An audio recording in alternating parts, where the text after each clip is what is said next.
All right, folks, welcome. We are back in the studio, and I don't have Bruce with me. I've got Edwin Fillies. Am I saying your last name right? That's right. Fillies. Feliz Navidad. Okay, so hopefully you were here with us on Sunday, and you got to hear Edwin speak. It's the first time for us at Church on the Hill to have you around, but I understand you've been coming because you are with Youth with a Mission. So you've been coming to the base out here for how long? About 10 years. Oh, yeah, that's a long time. 2015. I can't believe all this time and we haven't connected before, because we definitely have a lot of connections to Youth with the Mission, both Bruce and I and others. But thanks a lot for speaking on Sunday. We were so thrilled with you, so thankful for the word that you brought. It was awesome. So, thank you so much. Yeah, absolutely. So I was hoping to spend a little bit of this time getting to know you a little bit better. Of course, on Sunday you talked about being from South Africa. And you hinted at you being the least likely missionary. That's right. Yeah. So I think probably some of our congregation hear you speak and they're like, "Oh no, this guy was born for missions. This is this guy's thing. He's a great speaker. He's he's fun. He's funny. He pulls on the heartstrings. He knows the Word of God. Why do you call yourself the least likely missionary? Why would the path to missions be more challenging for you than somebody else?" I'm the youngest of 10 kids, 8 boys, 2 girls. So my dream was not to cross the boundary of my state. Oh, okay. It was not even to cross the border of my nation. Wow. So my world was so small. My world was pretty much if I can have running water, electricity, and can sleep on my own bed. Really? And not having to share it with 2 of my older brothers. Yeah. So that was my world. Yeah. And the closest town was 20 kilometers away, around 14 miles. Yeah. And that's where I wanted to end up. Really? And so when you think of traveling, going cross-culturally, sharing the good news of Jesus, I mean, that was not in my framework. Yeah. And there has never been a missionary from my family or from my community. And so we were seen as the mission field. Yeah. Those who are sent to, share Christ with us. We are the Africans. Did your family, were they believers? They were nominal believers. Okay. So we grew up in Anglican, in the Anglican tradition. Oh, okay. And so, obviously went to church, but not really having a personal relationship and, personal faith. Yeah. So I think that was my background. So how do you get from a place like that where you're like, I can't really even imagine, anything more than the next town over? That'd be the great hope, to live in a town with facilities and everything you need. How do you get from that to I want to be a missionary? Was that from the Anglican Church? Was that a friend that showed you more of a personal relationship with Jesus? Like what changed? I went to high school, and so that meant that I left my village first. Just traveling by bus back and forth, and then ended up staying there for my last 2 years of high school. Okay. And that was during the troubled times in South Africa. Yeah. It was in the middle of apartheid. Yeah. And obviously, I think as a young South African of color, I got involved in the struggle against apartheid, was an activist. Yeah. And so that is why I try to find identity and meaning and freedom. And so it was a YWAM team that came to my school at the age of 17. Oh, okay. And like I would always say, it was a mainly girls team, all white. And you are wondering, did they not read what's going on in the news? Yeah. Probably the most dangerous place for them to go to, with riots happening. And so that's when they shared the good news of Jesus Christ, and that's where I decided I'm going to become a follower of Christ. And so that was actually my introduction to YWAM, was my introduction to to Christ, and having a vibrant faith. And so I attended the Bible studies after class, and after the week of Bible studies, they invited a few of us to attend the outreach, and so yeah, that's how I. About what year would that have been in when you were in high school? Like what year was that? That was in 80, 1984. 84. Yeah, Okay. 1984. Nelson Mandela was Yeah. still on Robben Island. Yeah. Um, So you and I are similar age, but I think we'll have people younger than us that don't really understand what was happening in South Africa at that time, or that Nelson Mandela might be a name that they kind of recognize, but they don't really. Could you give us just what's a brief understanding of that piece of history that our younger people might not understand? Yeah, I think that was probably the most sophisticated racial hierarchy that was built, into a political system where 10% the white population was ruling over 90%. Yeah. And the funny thing is that a lot of it was really built on a theology. Yeah. Of exceptionalism, of superiority, and that became very powerful when you have that combination of survival, as a particular people, and then having a theology that justified that. So biblical worldview has a pretty big role in how Totally. a society turns out. And if you have the wrong biblical worldview that allows for oppression and injustice, then you're going to have... You're in trouble. Wow. So you said something in one of the Sunday services. You didn't. I don't believe you said it every time, but it definitely stood out to me. You said, "I hated the white man." Yeah. No, that was. So was it your encounter with Jesus that changed like that, or did that take time to go from, hey, 10% of the population is ruling, and not in any just form of ruling, but unjustly ruling? Like, how do you change from hating a group of people for what they've done to hearing a bunch of white girls come and speak? That's right. Come and speak at your high school and saying, that's the Jesus that I want. The Jesus that it seemed like the other people were using to say, we are superior to you. That's right. Yeah, no, this, it was a progression. Okay. Now, for sure, I mean, when I encountered Jesus, he dealt with my bitterness, my anger, my hatred. But I would always say that, the path of reconciliation and forgiveness is like an onion. It's one layer. Okay. And of course, when you cut an onion, you cry, Oh. But the amazing thing is it leads to incredible celebration and joy, like we see in Scripture. Esau embracing Jacob, the prodigal coming home. Yeah. And so I think there's just, something about the gospel, at the heart of the gospel, that really the ultimate purpose is to bring us back to God and to one another. And so that's been a journey. Yeah. Do you know Jim and Debbie Dickey? They're a part of Youth of the Mission, but they're also part of our church.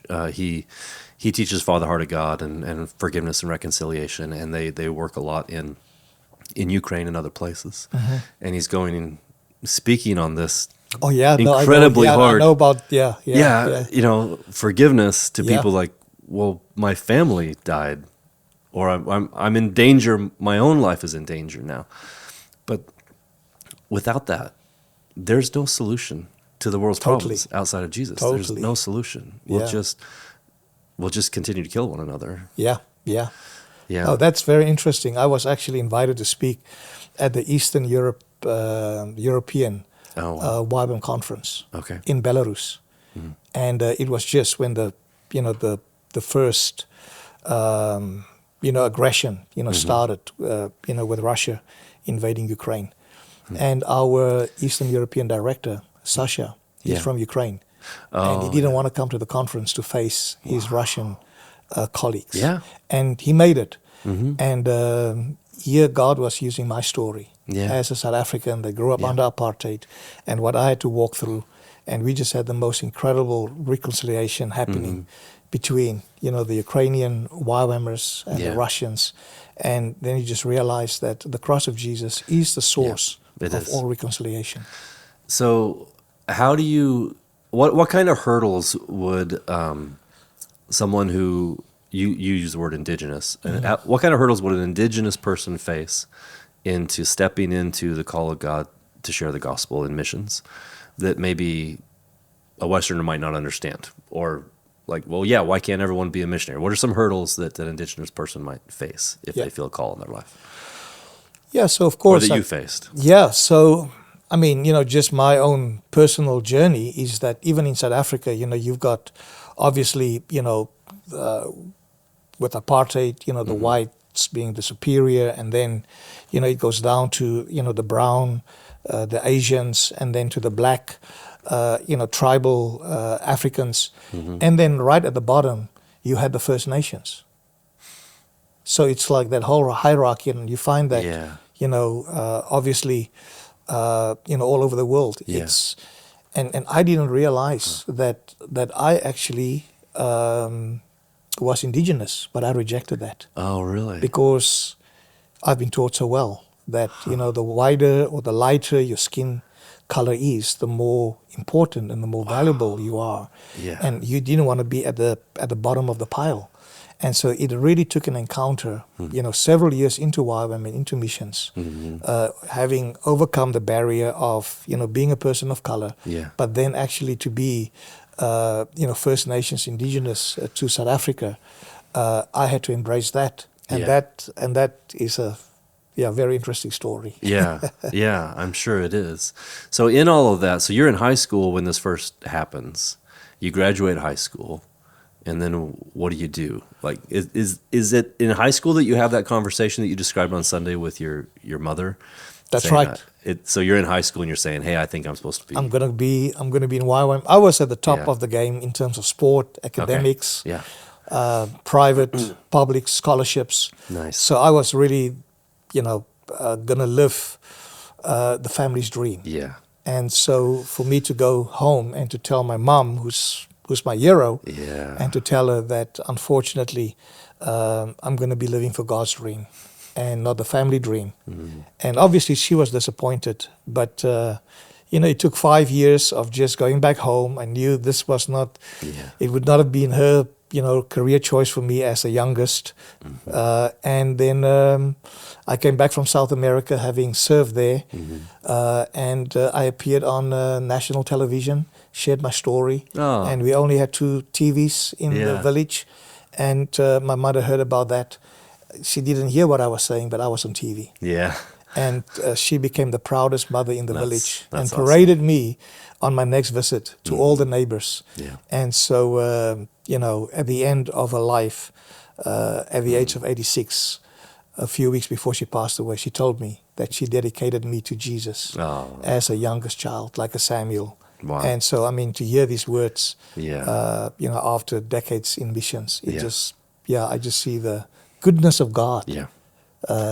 So incredible. So you finish high school and then you go and do a discipleship training school? That's right. Is that the next step? DTS, yeah. Okay. Yeah. And what was that like? Like, was that? I've done a discipleship training school. Bruce done a discipleship training school. Our church is fairly familiar, but tell us your story of that and an outreach. So you're going. Did you do a local outreach? Did you do an overseas outreach? So now you can imagine. I've never shared any private space. I mean, like public space. Yeah. I met the YWAMers, multiracial. Still, we had the segregation and all of that. And so this is 86. Yeah. And so now I'm going to a YWAM base that is multicultural, multiracial. I've never slept in a bedroom with white people. Wow. And so now I'm showing up at the YWAM base with a couple of my friends of color. And so, and then we encounter people that come from the other side. Yeah. And so the white students, they're looking at us, we're looking at them. And now the question is, who's going to go to bed first? Oh, wow. So, the suspicion and all of that, even though, we're all believers, but, the reality of the country that we are living in, we've never been in those spaces. So you're walking out what you believe, but it's foreign to both. Yeah. Or all of the different races there. That's right. They're like, okay, we believe this scripturally is the right way to do it, but how do you actually share a dorm room or share a cafeteria? Yes. Or share a lecture hall? Man, that's not something that my generation here would understand. An earlier generation from me would have understood that, but that was a battle that had already been won for my generation. So so I think that's where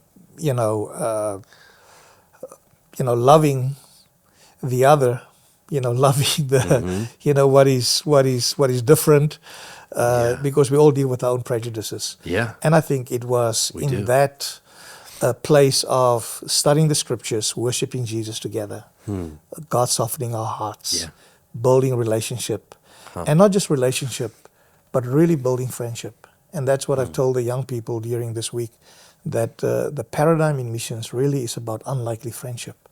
It's like the Jews and the Gentiles. Right. The slave and the freeman. And the master. It is those. It's that difference, that gulf that you thought can never be overcome. When you read Romans and you know what Paul is trying to do, he's trying to put together these people groups under the same faith. Totally. And he's combining them under Adam, not just under Abraham, but hey, actually you have the previous father before that, Adam, and sin, and then he builds them back together as a community. You realize that's hard work. And I think that is where the gospel is so powerful. Yeah, that is, and I think that is the real prophetic voice of the church, in our world. And so, Jesus at the center, and what he has modeled, what he has lived, and I think the life, death, and resurrection and ascension of Jesus. I think that pretty much changed the Roman world in the first century. It did. And that. Yeah, you're right, 100%. The gospel was transformative in lots of ways, but one of the things that I think is that barrier wall between us. It really does change everything. And that you read that, I guess, in the Gospels, or you read that in the letters, really, and you see oh, okay, and maybe I don't know, maybe some of us don't catch how valuable that is.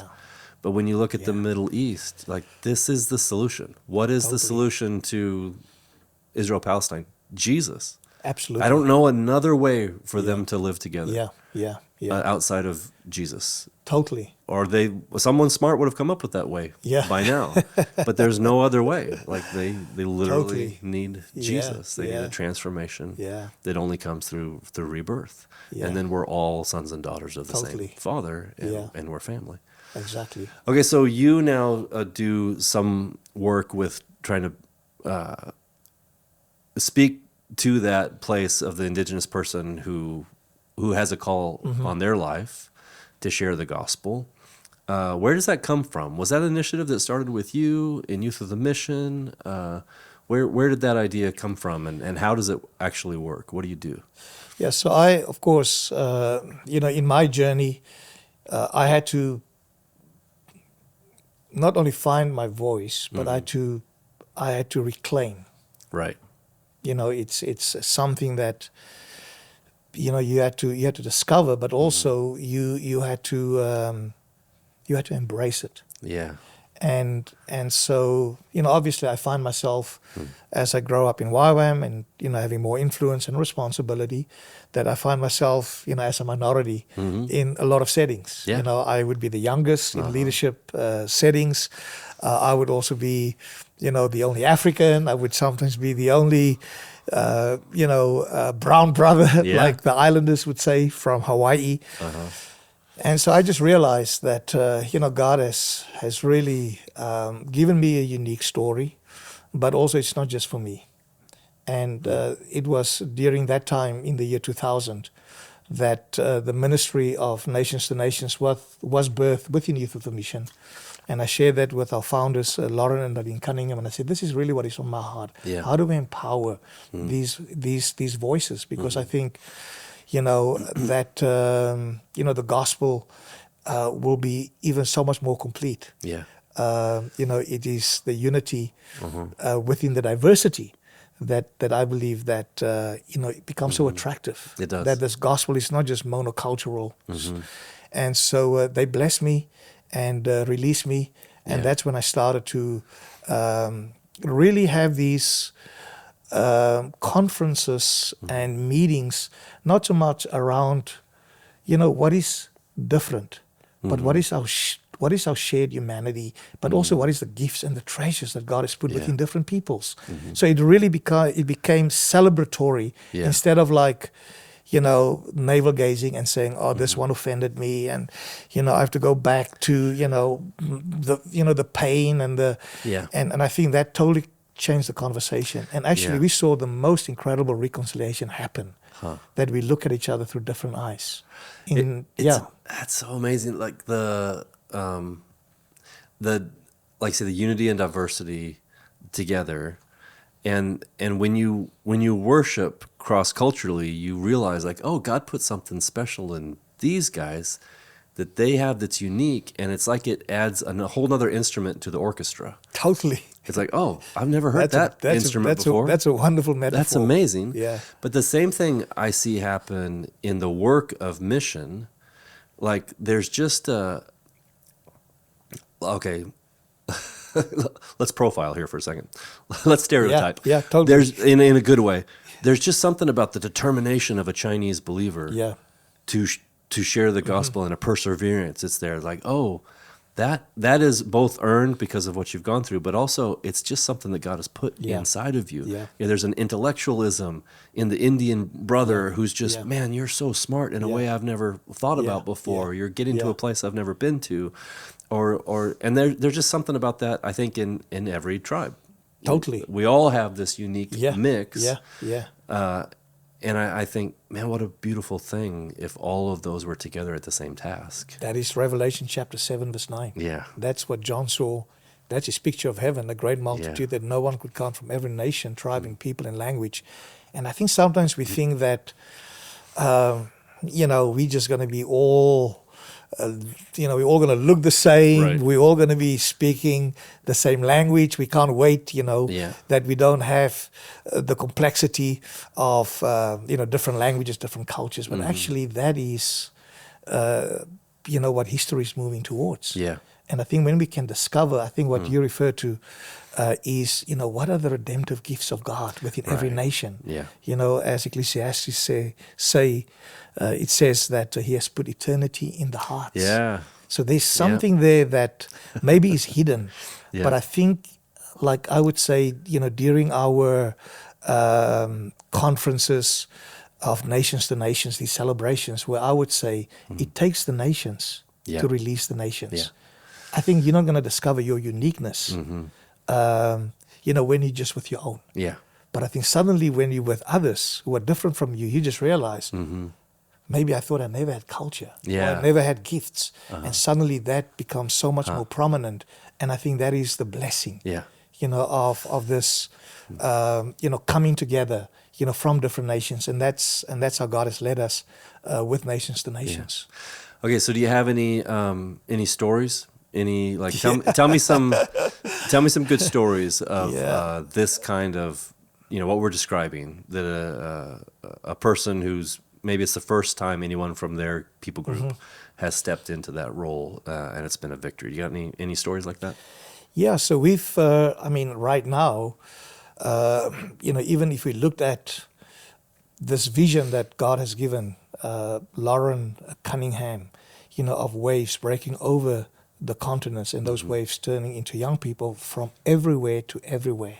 And even if you look at where the missions movement is at right now, the incredible growth that has come from the margins. We used to, send missionaries to India, and now, you've got a whole missions movement that's coming from India. And I think something that has just so touched my heart in recent times, and we were talking about, an orchestra, the metaphor that you used. I was speaking at our conference in Mexico, gathering all our YWAM leaders. 500 showed up. It was the largest conference of our missionaries. And a friend contacted me, and he's indigenous. And so he said, can I bring the instruments that I've gathered, indigenous instruments, over a period of 20 years, 25 years, that has never been played in church to worship Jesus. That's so cool. And I said, hey, Mauricio, that's a great idea. Yeah. And he showed up. And I didn't know what was happening in the background, but he Yeah. contacted the main worship leader, Yeah. Gen Z, Mexican, skinny jeans, all of that. Yeah. And he dismissed, why do we need these indigenous instruments? yeah. That evening when the band started to lead us in worship with those instruments, giving glory to Jesus, that young man who was the leader of the band, he dropped to his knees and he told the story. I dismissed this. That's so And I just realized the beauty of what God has put within Yeah. my nation. Yeah. And, that evening I called all the indigenous Mexicans to come forward. 27 of them came forward. Wow. And many of their friends didn't even know that they Yeah. were indigenous. Huh. But that's where they could, embrace their identity, but also their dignity and their destiny. And so I think this is just, it's not just a win for them. Yeah. It's a win for everybody. Oh, that's so cool. Yeah. Also, you mentioned something on Sunday I just want to ask a few more questions about. You described in the continent of Africa that there were how many believers? Yeah, I think we're approaching, 1 billion. Yeah. So, I mean, of course, the population, is, over 1 billion already. Yeah. It's going to become the largest, population because of India and, Because you're the youngest China. of 10. Yeah, shrinking. And like I said, it's the youngest continent. And so, we've just seen such an increase in Africa. I mean, in the year 2000, Africa became the continent with the largest Christian population. So really the global center of Christianity moved a few years ago Oh, totally. to the southern equator. That has got huge implications for the church Yeah. and for missions. Because I think much of the world still thinks of Christianity, which I don't know. It's crazy because it didn't start in the West, but as a Western yeah, religion. yeah. It's not a Western religion. Nope, It's never been not a at Western all. religion, except that the West has embraced it at times, depending on the country. But really, if you want to put the center of the growth of Christianity in a place right now, it definitely goes below the southern equator in places like Absolutely. Africa Yeah. and India. Yeah. China straddles that line, but China Yes, has seen yes. growth for many years, That's but right. still outside of the Western world. Yeah, yeah. No, this is something that is very exciting. And it's not that now it's our time. Right. I think it's, we've just benefited of, what God has done in the Western world Yeah. and how that has blessed the nations. But has the leadership of the large Christian organizations or churches reflected that kind of change? Do we see those people in leadership of our organizations? Very good question. I mean, of course, that, just the power of the Western world in terms of, voice, communication, technology, Yeah. finances. Finances, yeah. It's a huge thing. But I must say that there has been quite a big Yeah. shift, even in the organization, Youth with a Mission, that I'm a part of. Yeah. I think we have seen that, but also it is just such a blessing that you see now these denominations like the Methodist and these Yeah. even the Anglican Church of England, Presbyterians. You actually see that the center of its growth Yeah. is south of the equator, and it's got major implications Yeah. in terms of the orthodoxy Yeah. of the Christian faith. Now, in America, statistics are showing us that the only growing segment of faith in Christianity is the Pentecostal movement. That many of the others are losing Yeah. ground, but Pentecostal churches are thriving and growing. Is that true? Are you seeing growth across the board in the continent of Africa? Oh yeah, And but is there a predominance of Pentecostal or any particular branch of faith? yeah. I think what has been key to the growth of the church in Africa, now you can say that for Asia and Latin America, is indigenous leadership. Okay. And I think the more the shift was towards indigenous leadership, you see the church grow. Yeah. I think the other thing that we have seen is the work of the Holy Spirit. Yeah. And we can really just pinpoint that is like sociologically, Yep. research, empirical studies have shown that.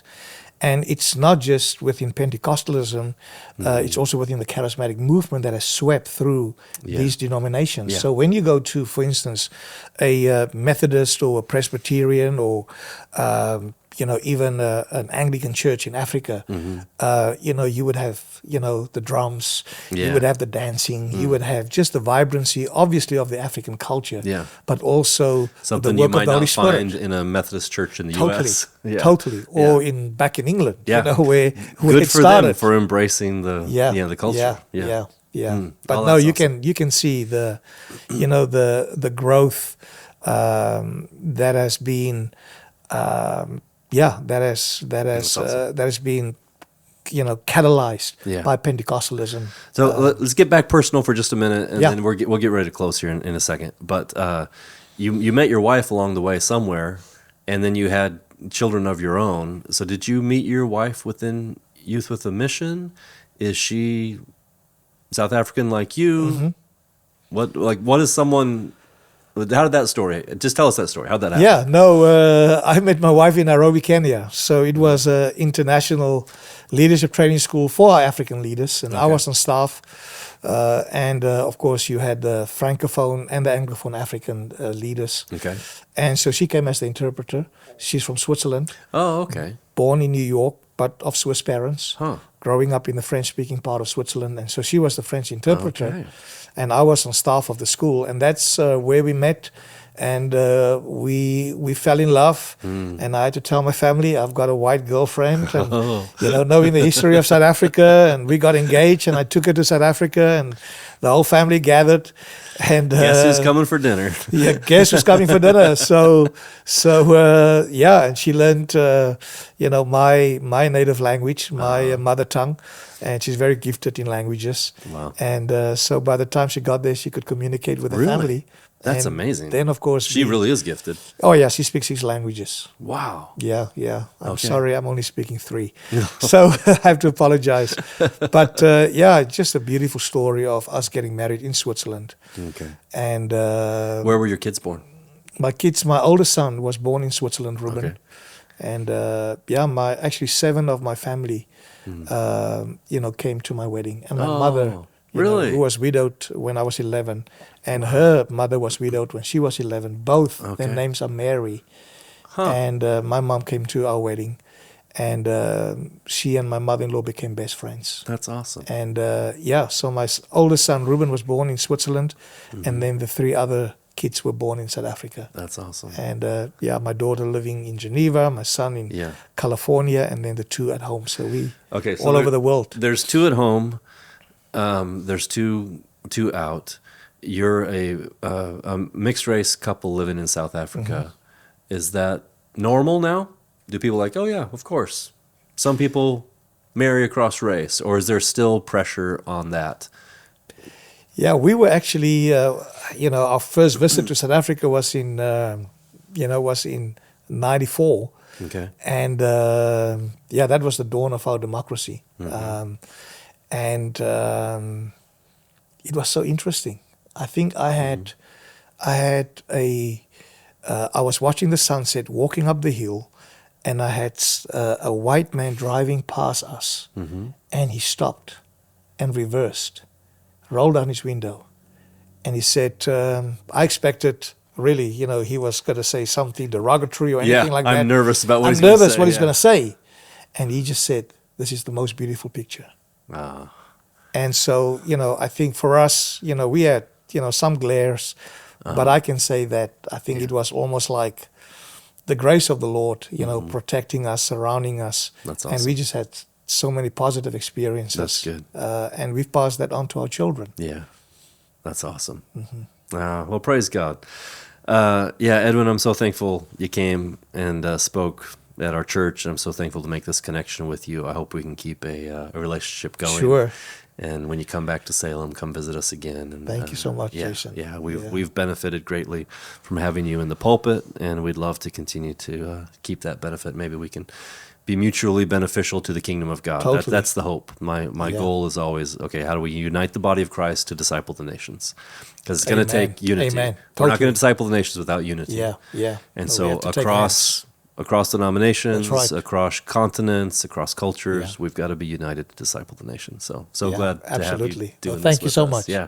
Really appreciate the time together. Yep. And if you haven't watched Sunday, go back and watch Sunday's sermon. You'll be blessed by hearing Edwin. And if there's anything we can do for you, you can reach out to us. We'd love to have a conversation or pray with you. And we'll see you on Sunday. Bye, guys. Bless you.